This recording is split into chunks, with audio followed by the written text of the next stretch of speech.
தேகபலம் தா பாதபலம் தா தேகபலம் தா என்றால் அவரும் தேகத்தை தந்திடுவார். பாதபலம் தா என்றால் அவரும் பாதத்தை தந்திடுவார். நல்ல பாதையை காட்டிடுவார். சுவாமியே ஐயப்போ ஐயப்போ சுவாமியே.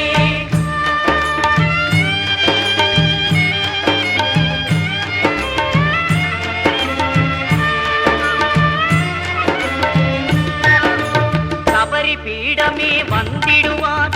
சபரி அன்னையை பணிந்திடுவார்.